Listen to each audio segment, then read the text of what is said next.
শ্রীরাঙ্কুরদা, তোমার ছাত্র রাজনীতি থেকে সরাসরি ভোটের রাজনীতিতে পদার্পণ, এই শিফটটা কেমন লাগছে বলো? অবশ্যই একটু অন্যরকম এক্সপিরিয়েন্স। ইন জেনারেল অনেকের সম্পর্কে মানুষের ধারণা যে নেতারা বললে করে না, তাই আমি মুখ থেকে এমন কথা বলবো না যেটা আমি করতে না পারি। তো এই যে প্লেয়ার হিসেবে দায়িত্ববোধ অনেক বেশি। তোমার বিপক্ষে গার্গী চট্টোপাধ্যায় এবং অর্জুন সিং কতটা টাফ? গার্গীদিকে আমি ব্যক্তিগত স্তরে রেসপেক্ট করি। তিনি আমার কলেজের প্রাক্তন, তার নোয়াপাড়াবাসীর আরও বেশি কিছু করা উচিত ছিল, তিনি সেটা করেননি। তিনি নির্বাচনের সময় শুধু আসেন, দাঁড়ান, নিজের ভোটকে বিখিয়ে দেন। অর্জুন সিং এর কোনো নীতি নেই। তিনি তো বরাবর ওই মাসেল পাওয়ার পলিটিক্সটা করেন, গুন্ডাগিরির রাজনীতিটা করেন। সেই গুন্ডাগিরির রাজনীতি নোয়াপাড়ার ক্ষেত্রে চলবে না। এবং তৃণমূল কংগ্রেসে অর্জুন সিং এসে বলেছিলেন আমি ভুল করেছি, আমায় ক্ষমা করে দিন। মমতা বন্দ্যোপাধ্যায় বা অভিষেক বন্দ্যোপাধ্যায় হৃদয় তো অনেকটা বড়, তাকে সুযোগ দিয়েছিলেন। আমরা কিন্তু অনেকে মানিনি অর্জুন সিংকে। কিন্তু আপনি এটাও দেখুন, আরও অনেকজন মানুষ, শুধু অর্জুন সিং নয়, তারা কিন্তু অন্য দলে গেছিল। তারা কিন্তু এসেই সঙ্গে সঙ্গে কেউ আর টিকিট পায়নি। এইটাই নতুন তৃণমূল কংগ্রেস। কনফিডেন্ট তুমি এবং তোমরা সরকার করছো। একটা দিকে আমি ডবল মাস্টার্স ফার্স্ট ক্লাস পাওয়া, বর্তমানে পিএইচডি করছে একটা ছেলে, আর আরেকটা দিকে গুন্ডা মস্তান, যে নিজে শহীদ বিকাশ বসুকে হত্যা করেছিল। কয়টা নোয়াপাড়াবাসীকে খুব সহজ। আমি আমার কাছে সেই রেপুটেশনটা রাখতে এসেছি যে আমার মুখের বলা প্রত্যেকটি কথা যাতে 5 বছর পর মিলে যায়, আর 5 বছর আমার তাদের কাছে গিয়ে প্রচার করতে না হয়। 5 বছর পর তারা বলুক যে আমার তৃণাঙ্কুর হয়েছে।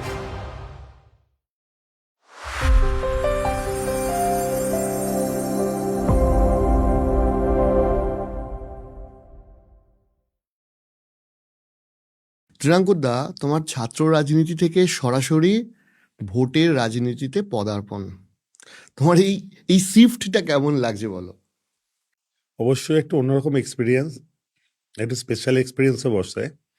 আমরা যারা সাংগঠনিক রাজনীতি করি তারা এতদিন ধরে করে এসছি অন্যের হয়ে কি করলে ভালো হয়, কিভাবে স্ট্রাকচারালি সাজালে আমরা নির্বাচনে ক্যান্ডিডেটকে বেস্ট পরিষেবা দিতে পারবো, মানে এতদিন ম্যানেজমেন্ট করে এসছি। ইনফ্যাক্ট আমি বেশ কয়েকটা ইলেকশনও পার্টির হয়ে করেছি মেন ম্যানেজার হিসেবে, আর আজখন ডাইরেক্ট প্লেয়ার হিসেবে খেলছি। আহ, কখনো কখনো মনে হচ্ছে যে ম্যানেজমেন্ট হিসেবে খেলা হয়তো অনেক ভালো, আবার কখনো বলেছে না প্লেয়ার হিসেবে খেলা অনেক ভালো।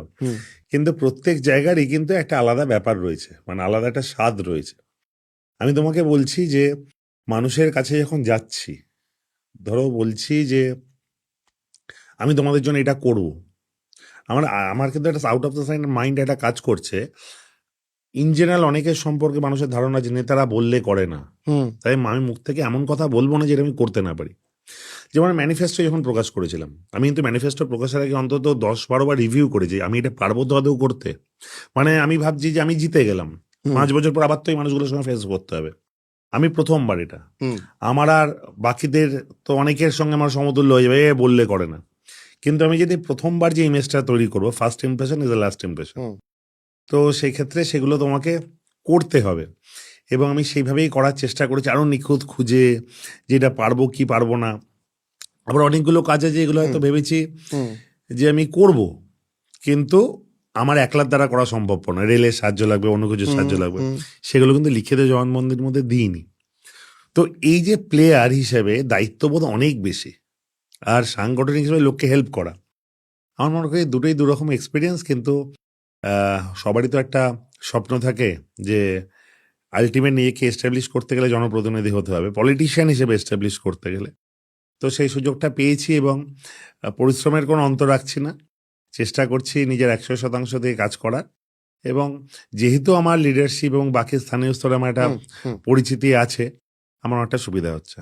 তুমি যে পরিশ্রম করতে পারো সেটা আমরা আগেই দেখেছি, বাট এখানে একটা কথা বলি যে ক্রিটিকদের মনে একটা প্রশ্ন আসছে, বা আমরা যারা দূর থেকে রাজনীতিটাকে দেখি, আমি সেটা তৃণাঙ্কুর ভট্টাচার্যর থেকে জানতে চাইবো যে রাজ্য স্তরের নেতৃত্ব দেওয়া একজন মানুষ, সে যদি একটা অ্যাসেম্বলিতে আটকে যায়, এটা কি তোমার আপগ্রেডেশন হলো না ডাউনগ্রেড হলো?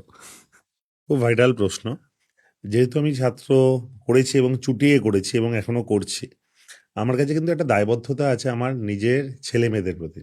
ধরো আমার কোচবিহার জেলার, ধরো ছাত্রের সভাপতি এবং তার সঙ্গে একটা টিম, ধরো আমার মুর্শিদাবাদ জেলা, ধরো আমার পুরুলিয়া, ধরো আমার দক্ষিণ 24 পরগনা, ধরো আমার হুগলি, হাওড়া, আমি যদি শুধু একজন বিধায়ক খেয়ে বসে যাই, এদেরকে বললাম ভাই কাল থেকে তোর সঙ্গে আমার কোনো যোগাযোগ নেই, হুম তবে কিন্তু সেটা সম্ভবপর নয়। মানে সেটা নৈতিকতার দিক থেকেও যেমন ঠিক নয়, তেমন আমিও মেন্টালি কিন্তু পারবো না।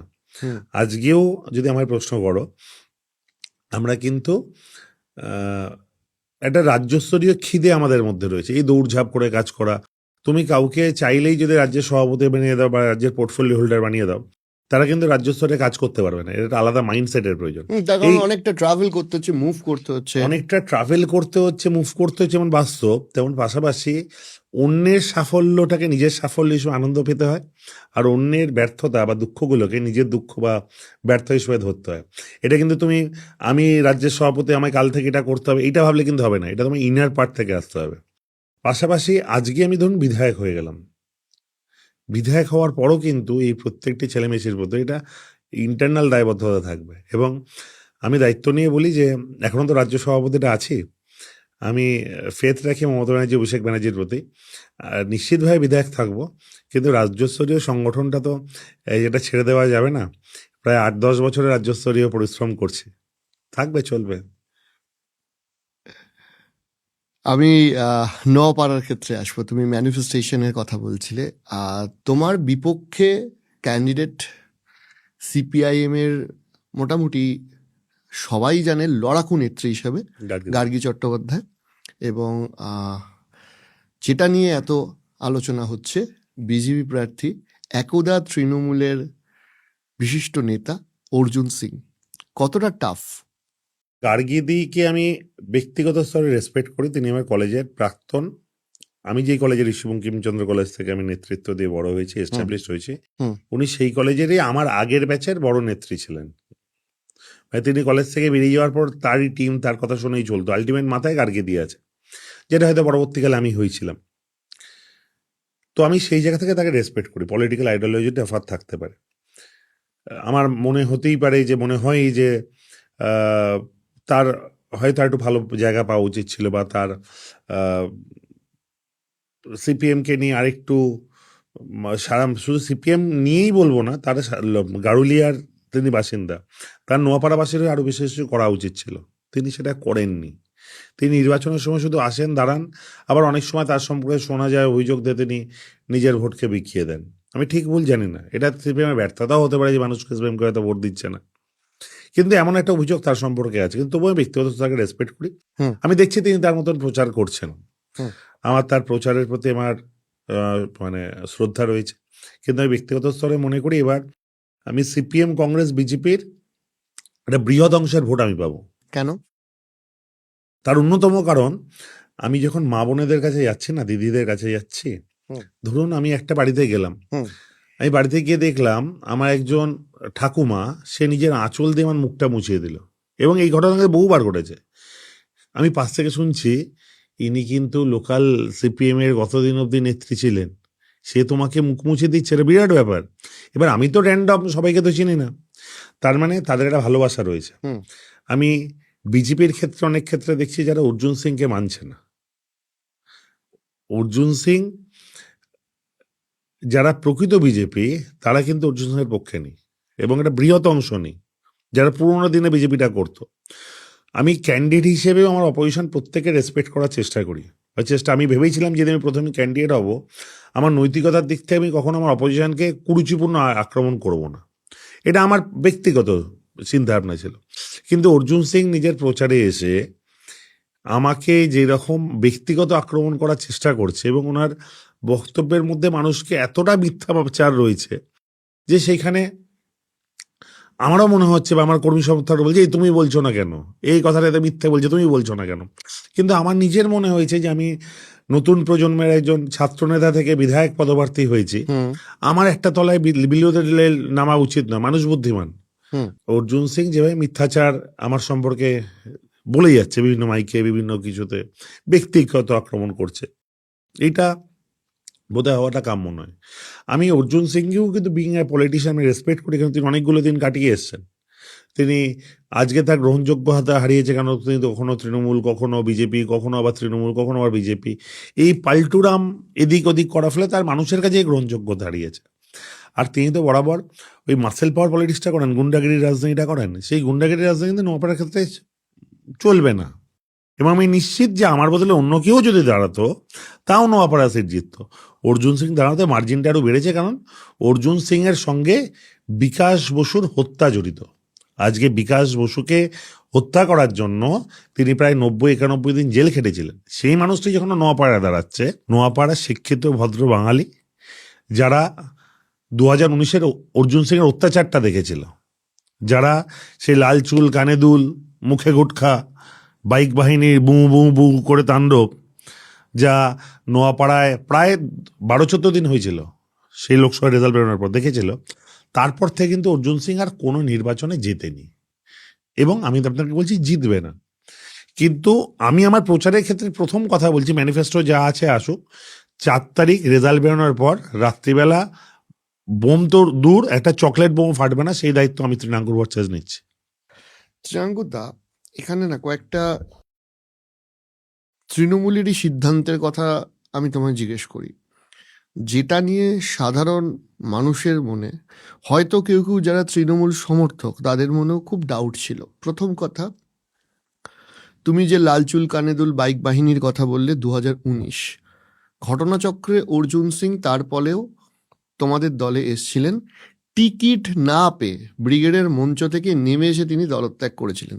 তাহলে এই আচরণের পর অর্জুন সিংকে দল অ্যাকসেপ্ট করছে কেন? এটা কি আইডিওলজিক্যালি উচিত, কিংবা যারা তোমরা তৃণমূল করছো, যারা হয়তো ওই ভোটটা হারলে, যারা হয়তো একজন বিজেপি ক্যান্ডিডেটের কাছে অপমানিত বা কিছুটা অন্যান্য কিছু হলো, তাদেরও তো কনফিডেন্স নষ্ট হবে। খুব সঠিক, কিন্তু পলিটিক্যাল অনেকগুলো পলিসি আছে, সেই পলিসির মধ্যে এটাও ঘটনা মানুষকে একবার তার ভুল শুধরোনো দেওয়ার জায়গা দেওয়া যেতে পারে। দেখুন, তৃণমূল কংগ্রেসে অর্জুন সিং এসে বলেছিলেন আমি ভুল করেছি, আমায় ক্ষমা করে দিন। আর মমতা বন্দ্যোপাধ্যায় বা অভিষেক বন্দ্যোপাধ্যায় হৃদয় তো অনেকটা বড়, তাকে সুযোগ দিয়েছিলেন। আমরা কিন্তু অনেকে মানিনি অর্জুন সিংকে। আপনারা জেনে থাকবেন, আমরা তো ওই লোকসভায় রাজনীতি করেছি, আমাদের কিন্তু মনে হয়েছে অর্জুন সিং ঠিক লোক নয়। সে আজকে আত্মসমর্পণ করছে কারণ তার সব কিছু চলে গেছে, তৃণমূলে এসে সে আবার পাওয়ার গেইন করতে চাইছে। কিন্তু আপনি এটাও দেখুন, আজকে তো এরকম আরও অনেকজন মানুষ, শুধু অর্জুন সিং নয়, তারা কিন্তু অন্য দলে গেছিল, তারা কিন্তু এসেই সঙ্গে সঙ্গে কেউ আর টিকিট পায়নি। এইটাই নতুন তৃণমূল কংগ্রেস। যদি অর্জুন সিং চলে গেল, চলে গিয়ে আবার এসে যদি সঙ্গে সঙ্গে টিকিট পেয়ে যেত, দেন আমি এই প্রশ্নটা করতে পারতেন। সেই উদাহরণও আছে। আমি যদি রাজীব ব্যানার্জির কথা বলি, না, তিনি এবারে প্রার্থী। আপনি জয়েন করেছেন তিনি কবে বলুন? তার মাঝে এতগুলো মাস, এতগুলো বছর সে খাটাখাটি করেছে সেটা বলুন। এবং অভিষেক বন্দ্যোপাধ্যায় খুব স্পষ্টভাবে বলেছিল যে তাকে পরিশ্রম করে শুধরে আবার আসতে হবে। তার জন্য তাকে কিন্তু একটা লং স্প্যান, তাকে কিন্তু পদহীনভাবে, তাকে ত্রিপুরা বলুন, আসাম বলুন, বিভিন্ন জায়গায় দৌড়ঝাঁপ করে নিজেকে আবার নতুন করে প্রুফ করে তারপর আসতে হয়েছে। আজকে অর্জুন সিং এর তো কোনো নীতি নেই, তিনি নীতিহীন রাজনীতি করেন। আজকে সমাজ কিন্তু নীতিহীন রাজনীতিকে পছন্দ করে না। আজকে ইয়ং জেনারেশনকে দুভাবে দেখে, একটা পার্টি হিসেবে তাদের মতামত পছন্দ অপছন্দ যেমন থাকে, তেমন তার থেকেও তাদের কাছে বড় ব্যাপার কিন্তু ব্যক্তি হিসেবে কাকে পছন্দ কাকে অপছন্দ। আমি নিজে এখন ইয়ং ছেলে মেয়েদের কাছে যাচ্ছি, ফার্স্ট টাইম ভোটারদের কাছে যাচ্ছি, তারা আমাকে তো তাদের মতন করে দেখছে যে আমার কাছে কোনো সিকিউরিটি গার্ড নেই, আমি তাদের কাছে ফ্রিলি মিশছি, আমার একটা গাড়ি আসছে কি দুটো গাড়ি আসছে, সেখান থেকে খুব ক্যাজুয়ালি নেবে, ওদের পিঠে হাত দিয়ে বলছি কি রে কেমন আছিস।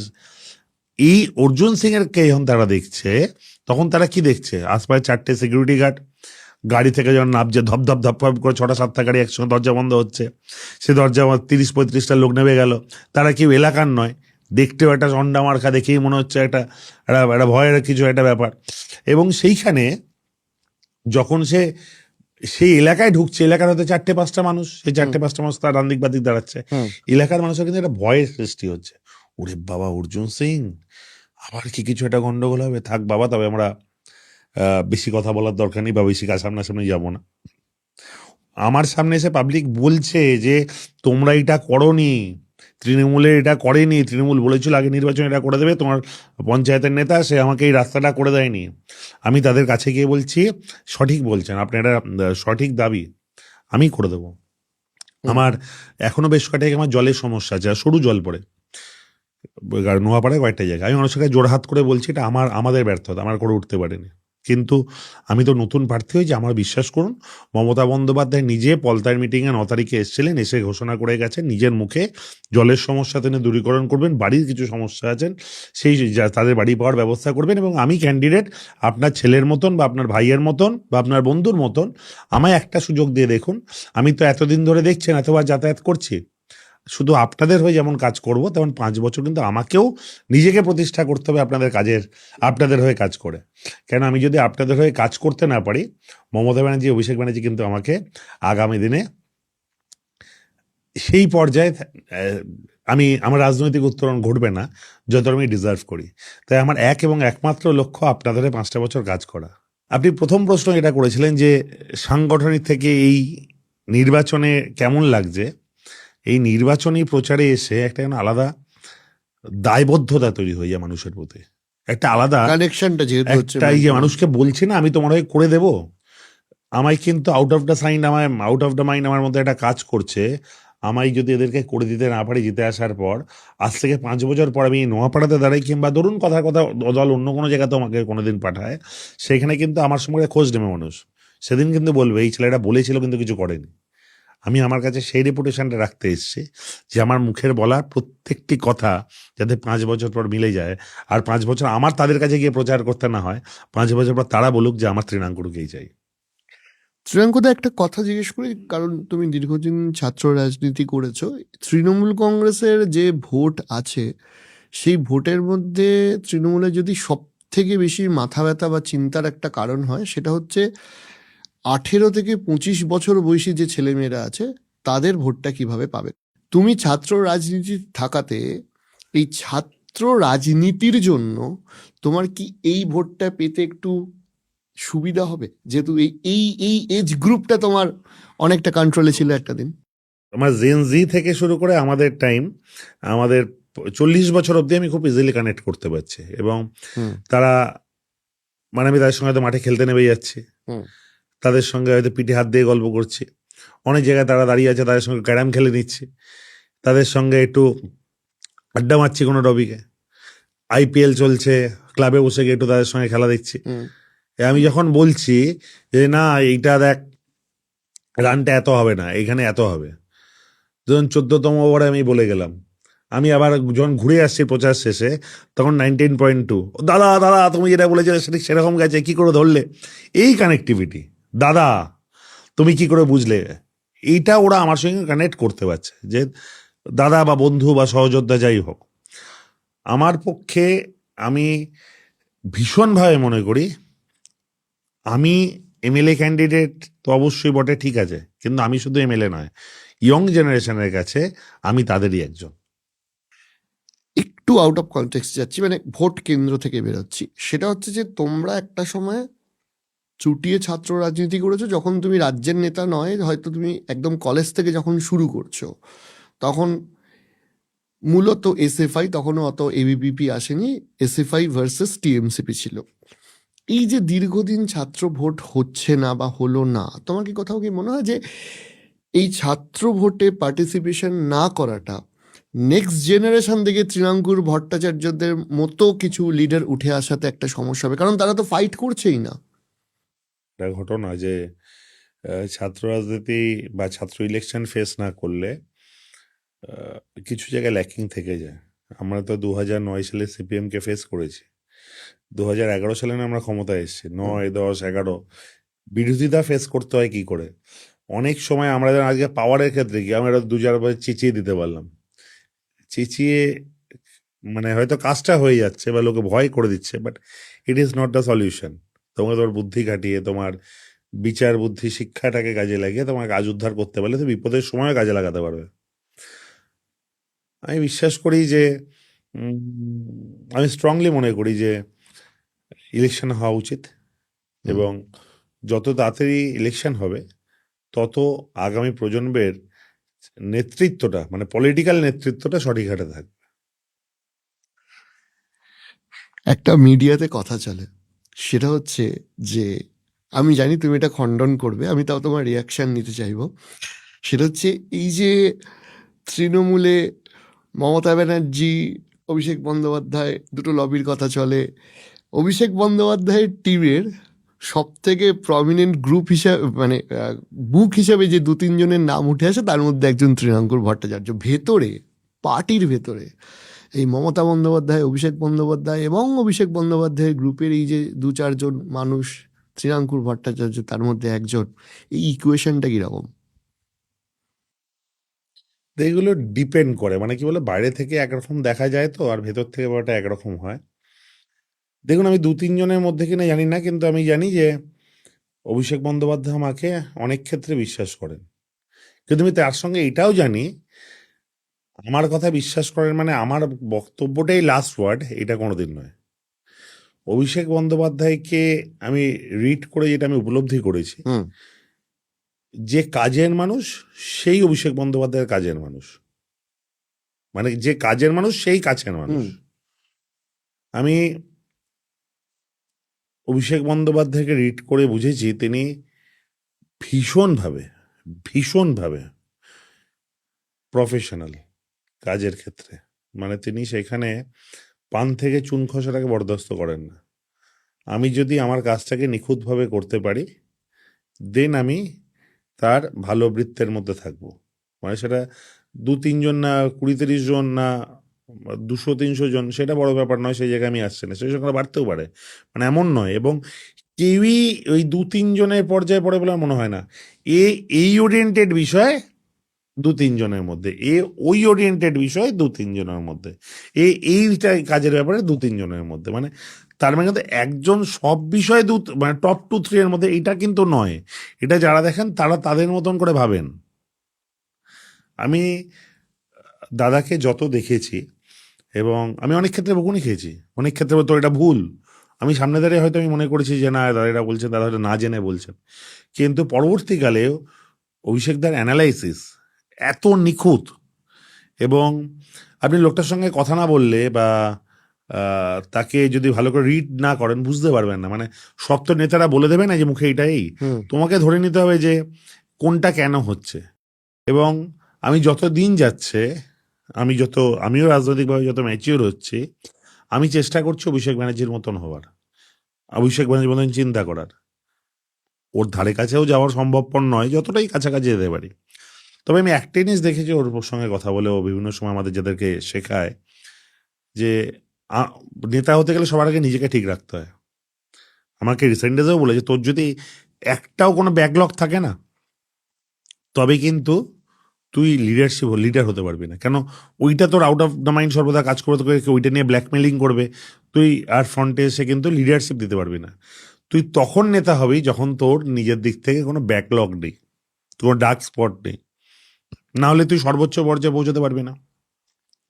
টাচউড এতদিন অবধি আমি কিন্তু নিজেকে সেভাবে মেনটেন করেছি যেখানে আমার বিরুদ্ধে কোনো সত্যি করে কোনো সিরিয়াস অভিযোগ আসেনি। দেখুন, জিটিএ ফিটিএ এরা যেগুলো যে বলছে সেগুলো সব পাবলিকও জানে মিথ্যে, আর এটা কোনো সারবত্তা নেই।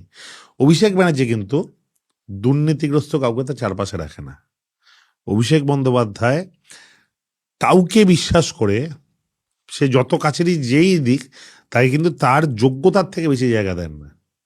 এবং আমি আপনাকে আজকের দিনে আপনি আমার কথা লিখে রাখুন, আগামী কয়েক বছরের মধ্যে, আমি আজকের দিনে যদি এটা বলাটা খুব টু আর্লি টু সে, ভারতবর্ষের রাজনীতির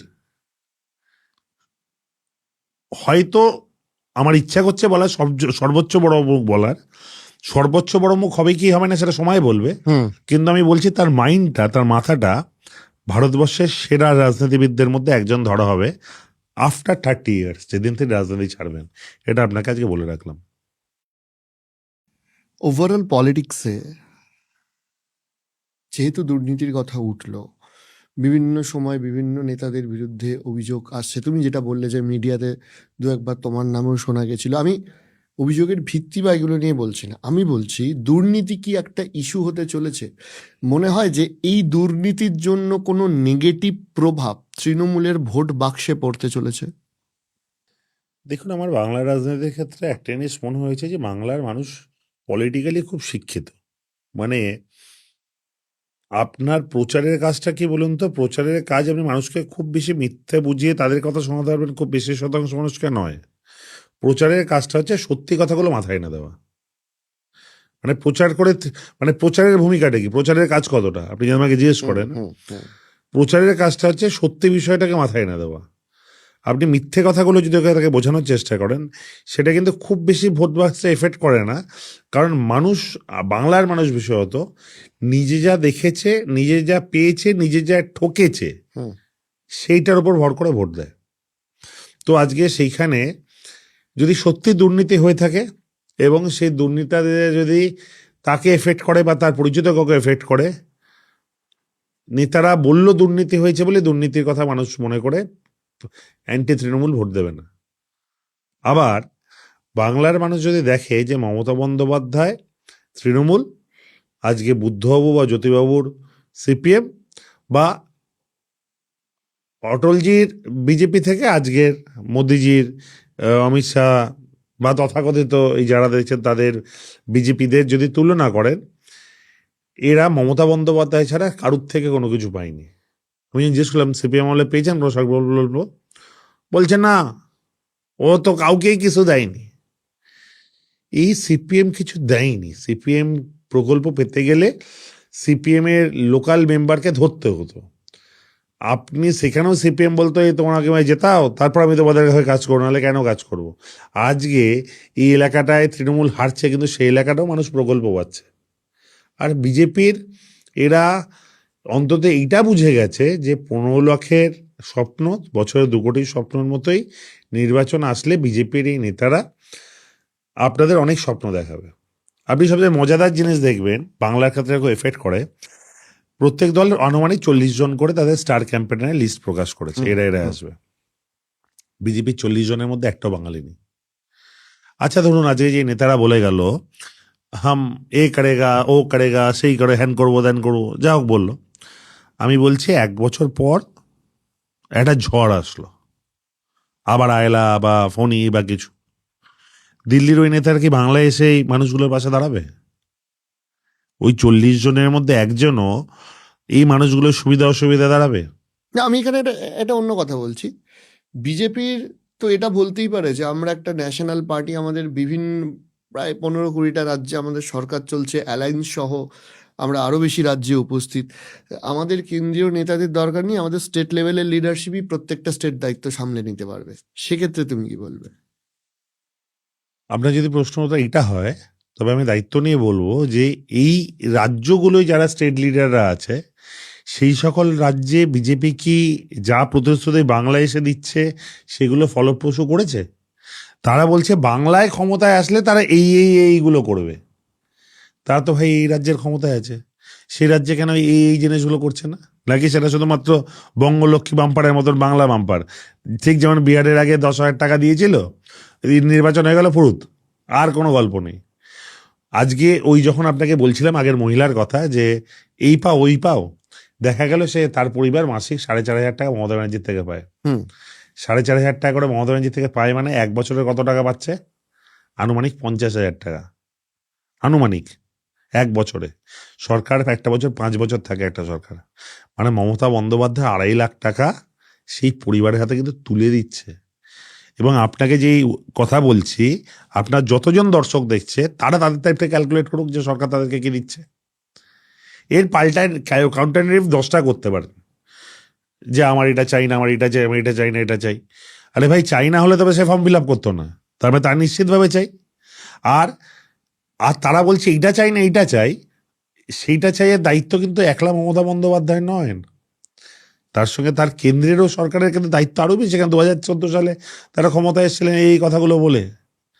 আজকে ধরুন এসআইয়ের নাম বাদ গেছে, কার দোষে বাদ গেছে? তৃণমূলের দোষে, না এই বিজেপিদের তার দায়ভার নেওয়া উচিত? আজকে তৃণমূল তো প্রত্যেকটা জায়গায় ক্যাম্প করে বসে ফর্ম ফিল আপ করিয়েছে। মমতা বন্দ্যোপাধ্যায় সুপ্রিম কোর্টে গেছে, মমতা বন্দ্যোপাধ্যায় রায়ের ওপর বলেছে 27 তারিখ অব্দি নাম যারা উঠবে তারাই ভোট দিতে পারবে। এই সব কিছু তো তৃণমূল দ্বারা করছে। আজকে যারা ভোটার লাইনে দাঁড় করিয়েছে, মানুষকে নিজের নাগরিকত্ব নতুন করে প্রমাণ করিয়েছে, আজকে মায়ের ভোটার কার্ডে নাম নেই, ছেলের আছে, বা ছেলের নাম নেই মায়ের আছে, এমন আসছে আর বাড়িতে বাড়িতে। এবার সেই মানুষগুলো যখন ভোট দিতে যাবে, এই মানুষগুলোর সিদ্ধান্ত 100 বলছি, এটা বিজেপির বিরুদ্ধে পড়বে এবং মমতা বন্দ্যোপাধ্যায় স্ট্রিট ফাইটার হয়ে লড়েছে, তার পক্ষে যাবে। এই যে ভাতা, কন্যাশ্রী ডেফিনেটলি প্রয়োজন, লক্ষ্মীর ভাণ্ডার গ্রামাঞ্চলে ডেফিনেটলি প্রয়োজন। ডোন্ট ইউ থিঙ্ক যে যুব সাথী যে ভাতাটা দেওয়া হচ্ছে বা অর্থনৈতিক সহায়তা, যেটাই তোমরা বলো না কেন, এইটা কোথাও গিয়ে পশ্চিমবঙ্গের বেকারত্বকেও প্রকাশ করে দিচ্ছে না? যে হাজার হাজার যুবক 1,500 টাকার জন্য লাইন দিচ্ছে, এটা নেগেটিভ পড়বে না তো? আমি তোমাকে দায়িত্ব নিয়ে বলি যে আমি একটা জেনারেশনকে ক্যারি করছি। আজকে তো হুম। হয়তো তুমি ফিনান্সিয়ালি প্রতিষ্ঠিত, বা আমিও কম বেশি একটা ফিনান্সিয়ালি প্রতিষ্ঠিত, কিন্তু তুমি একটা সত্যি কথা বলো তো, কলেজে প্রথম দিন তুমি যেতে, সেদিন তোমার এই 1,500 টাকার গুরুত্ব তোমার কাছে কি ছিল? আজকে যারা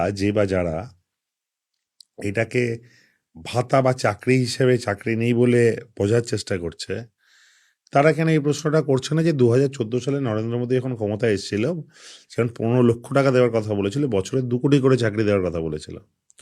2 কোটি করে চাকরি 12 বছরে 24 কোটি চাকরি হয়। 24 কোটি চাকরির মধ্যে বাংলা আপনার পরিচিত লোকজনের মধ্যে 2-1জনও কি পেয়েছে? আজকে একটা সময় ছিল যখন প্রত্যেকটি স্টেশনে 1-2 করে বুক স্টল থাকতো, যে বুক স্টলে প্রচুর ভিড় থাকতো। কি জন্য ভিড়? এই চাকরির পরীক্ষার ফর্ম, এলআইসির ফর্ম বেরোচ্ছে, ব্যাংকের ফর্ম বেরোচ্ছে, রেলের ফর্ম বেরোচ্ছে। আজকে সেই দোকানগুলোর হাল কি একবার খোঁজ নিয়েছেন? সে দোকানদারদের গিয়ে প্রশ্ন করুন, জিজ্ঞেস করুন কোন চাকরির ফর্মটা বেরিয়েছে। আজকে দেশটাকে প্রাইভেট করে দিচ্ছে মোদী সরকার। আজকে যতই যা হোক, আলটিমেট তো সেন্ট্রাল পলিসি অনুসারেই তো রাজ্যকে চলতে হয়।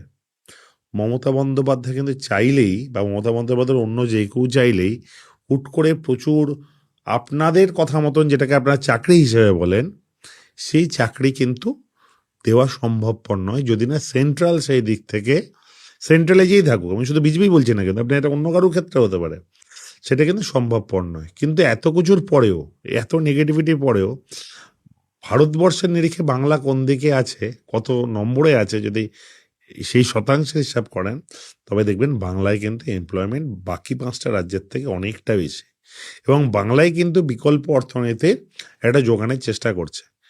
এবার এই 1,500 টাকা নিয়ে যদি আপনি এই টাকা দেওয়া উচিত কি অনুচিত যদি বিচার করেন, আমি আপনাকে উদ্ধৃত করব নোবেল লরিয়েট দুজনের কথা, একজন নাম অমর্ত্য সেন, আর একটা অভিজিৎ বিনায়ক বন্দ্যোপাধ্যায়।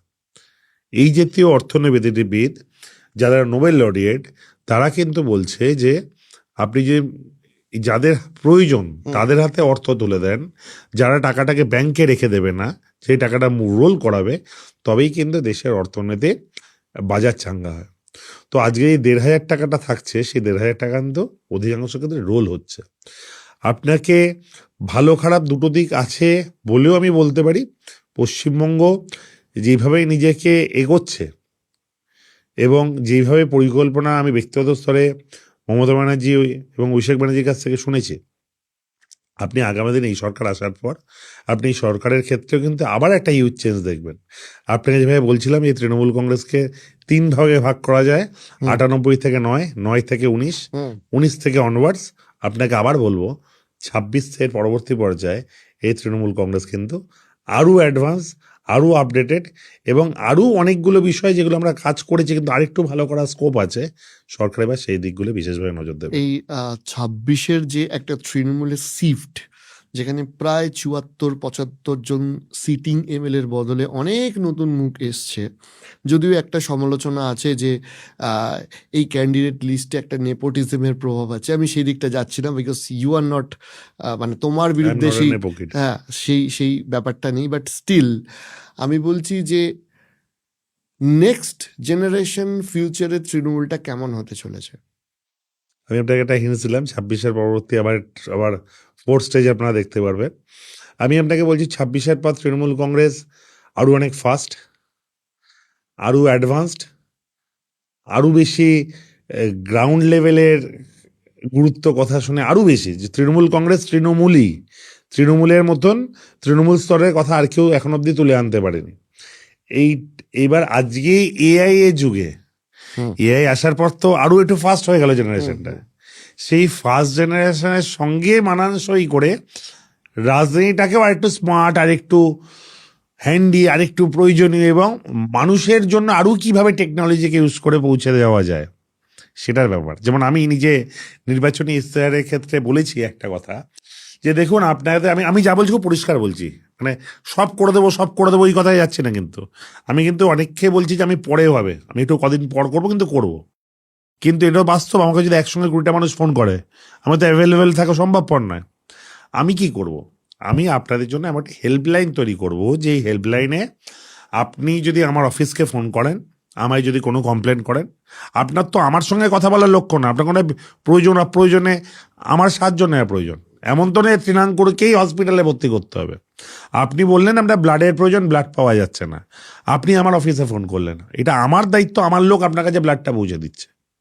আপনার হসপিটালে ভর্তির প্রয়োজন, আপনি কোথায় ফাঁকা আছে জানেন না, আপনি অসহায়, আপনি আমার অফিসে ফোন করবেন, আমার 20টা শিক্ষিত ছেলে বিধানসভার, 50টা শিক্ষিত ছেলে বিধানসভার, তারা কাজ করবে, তারা অ্যাজ আর্লি অ্যাজ পসিবল আপনাকে রিচ করে আপনার সমস্যার সমাধান করবে।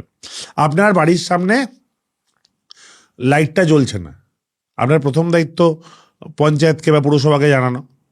যদি সেটা না হয়, বা যদি দেখেন 4-5 দিন হয়ে গেছে, আপনি জানান আমায়, আমি তাদের সঙ্গে কথা বলে দেখবো যে কীভাবে সমস্যার সমাধান হয়। এই মানুষের সঙ্গে ডিলিং, মানুষের সঙ্গে 101 কানেকশন, এইটা আমি প্রতিষ্ঠিত করতে চাইছি। আমি যখন ক্যান্ডিডেট হিসেবে এই প্রত্যেকটা মানুষের সমস্যার সমাধানের জন্য একটা ফোন করতে পারবে, 10টার মধ্যে হয়তো 6টা হোক, 7টা হোক, 8টা হোক, সমস্যার সমাধান আমি করতে পারবো। বাকি যে 2টো বা 4টে সমস্যার সমাধান করতে পারছে না, কিন্তু আমার তরফ থেকে তাকে ফোন করে বলা হচ্ছে যে কেন করতে পারছে না, সেটা তাকে যুক্তি যখন বলা হচ্ছে, আমার মনে হচ্ছে মানুষ হ্যাপি। আর আরেকটা হচ্ছে আমার লাস্ট প্রশ্ন, কনফিডেন্ট তুমি এবং তোমরা সরকার করছো? যদি খুব খারাপ রেজাল্ট হয়, তৃণমূল কংগ্রেস 225 আশপাশে থাকবে, 220-25 আশপাশে থাকবে। আর আমি যদি নিজে, যা টেম্পো উঠেছে, যদি 40-50 হাজারের কমে ভোটে জিতি, তবে সেটা আমার ব্যক্তিগত ফেলিওর হিসেবে ধরা হবে, এর অন্য কিছু নয়। মানুষ যেভাবে আমাকে ভালোবাসছে, মানুষের সঙ্গে যেভাবে কানেক্ট করতে পারছি, নোয়াপাড়াবাসীকে লড়াইটা খুব সোজা। একটা দিকে আমি ডবল মাস্টার্স ফার্স্ট ক্লাস পাওয়া, বর্তমানে পিএইচডি করছে একটা ছেলে, যে ছেলে প্রত্যেকের বাড়ি বাড়ি গিয়ে তার বক্তব্যটা পরিষ্কারভাবে পেশ করছে, তার মধ্যে অতি নাটকীয়তা নেই, সেখানে আমি সব করে দেবো নেই, আমি এটা করতে পারবো, এটা পারবো না, মানে যেভাবে বলছেন আমি পারবো, এটা লিগাল কেস আছে, ভোটের সময় তোমাকে গিয়ে বলবো সব করবো, তা নয়। অতি নাটকীয়তা নেই, শিক্ষিত ছেলে, যে খুব পরিষ্কারভাবে নিজের বক্তব্য রাখছে এবং যে পরিচিত ছেলে। আর আরেকটা দিকে গুন্ডা মস্তান, যে নিজে শহীদ বিকাশ বসুকে হত্যা করেছিল, এবং তার বয়স এবং আমার বয়স, এই দুটোর কারণে একটা এজ বেনিফিটও পাচ্ছি, যেখানে মানুষ আমাকে বলছে যে হ্যাঁ এই ছেলেটা কাজ করবে। আর বাকিরা টেস্টেড। আমি সেদিক থেকে আমি সেবাশ্রয় আমলে একটা প্রোগ্রাম করেছিলাম, সেখানে আমি কিন্তু tested as a good player, বাকিদের tested as a bad element. লড়াইটা নোয়াপাড়াবাসীকে খুব সহজ। আমি বিশ্বাস করি নোয়াপাড়াবাসীকে শুধু এমএলএ হয়ে থাকবো না, 5 বছরে আমার লক্ষ্য নোয়াপাড়াকে 294টা বিধানসভার একটা এমএলএ হয়ে কোনো লাভ নেই, আমি টপ 10 বিধানসভার মধ্যে নোয়াপাড়াকে পৌঁছে তুলব। আগামী 10 বছরে এই নোয়াপাড়াটাকে একটা অন্য জায়গায় নিয়ে চলে যাব, যেখানে নোয়াপাড়া ভৌগোলিকভাবে খুব গুরুত্বপূর্ণ। উল্টো দিকে শ্রীরামপুর, শাহরাপুলির মতন জায়গা, একটা দিকে ব্যারাকপুর কানেক্ট করছে, একটা দিকে বারাসাত কানেক্ট করছে, ইনফ্যাক্ট ব্যারাকপুরই এখন কিন্তু গ্রেটার কলকাতার মধ্যে পড়ে যাচ্ছে। তো আমার কিন্তু শ্যামনগর থেকে ব্যারাকপুর অব্দি আমার জোন, আমার জায়গা, এখানে লঞ্চ ঘাট, এখানে একটা হিউজ ডেভেলপমেন্টের সুযোগ আছে, হিউজ। মানে আমি কিন্তু ডেভেলপমেন্টের নিরিখে এই বিধানসভাটাকে এমন জায়গায় নিয়ে যেতে চাইছি বা পারবো, তার সমস্ত মশলা মজুদ আছে। এখনো আমি বলবো এটা ঘুমন্ত বিধানসভা, যার প্রচুর কিছু করার সম্ভাবনা আছে, আমি আমার নিজের বুদ্ধিমত্তা দিয়ে বলতে পারি, প্রচুর, হিউজ। এবং আমি বিশ্বাস করি নোয়াপাড়ার জন্য কাজ করার জন্য আমি মমতা বন্দ্যোপাধ্যায়, অভিষেক বন্দ্যোপাধ্যায়ের অনেক বেশি সহযোগিতা পাবো। এবং এই নোয়াপাড়াটাকে আগামী 5 বছর তো বটেই, শুধু 5 বছর না, কিন্তু 10 বছরের একটা টাইম লিমিট বললাম আমি। যেমন আপনারা অনেকগুলো, যেমন শ্রীরামপুর আপনারা বড় নাম বলছেন, আপনার নিজের জায়গা, আমি আশা করছি নোয়াপাড়া আগামী দিনে এই অত্যন্ত গুরুত্বপূর্ণ বড় নামের মধ্যে একটা হবে। এই বিধানসভার প্রত্যেকটি মানুষের কাছে যেই ভালোবাসা আমি পেয়েছি, আমি চাইবো আগামী দিনে আমার মতন একজন কাজ করে প্রমাণ করুক যে একটা ছাত্র যুবকে আরো বেশি করে টিকিট দেওয়া উচিত, যাতে আগামী দিনে তারা বিধায়ক হয়ে এলাকার উন্নয়ন তথা দলের সম্মান দুটোই বাড়াতে পারে। অনেক শুভেচ্ছা রইল ত্রিয়াঙ্কুরদা তোমার বিধানসভা নির্বাচনের জন্য। আশা করি যেভাবে সবার সাথে মিশতে এবং গ্রাউন্ডেড থাকতে তোমাকে দেখেছি, ভবিষ্যতেও সেরকমভাবেই আমরা দেখতে পাবো। আমি তোমাকে অনেক শুভেচ্ছা জানাই, কারণ আজকের দিনে সবাই সবার মতন অনেক কিছু করার চেষ্টা করে। দেখুন, সবার চেষ্টাকে আমি সাধুবাদ জানাই। সবাই তো টপ লেভেলে করতে পারবে এমন ব্যাপার নয়, কিন্তু তোমার শোগুলো আমার খুব ভালো লাগে। অনেক দিন ধরেই কথা হচ্ছে আসবো আসবো, হ্যাঁ, তোমার আমার দুজনের সময় ম্যাচ হচ্ছে না। হ্যাঁ, কিন্তু তুমি যেই জনেরে কাজ করছো, আমি নিশ্চিন্তে বলতে পারি বাংলার এতজনের মধ্যে তোমার মধ্যে একটা আলাদা ব্যাপার রয়েছে। থ্যাংক ইউ দাদা, thank you Thank so you. Much. আবার দেখা হবে।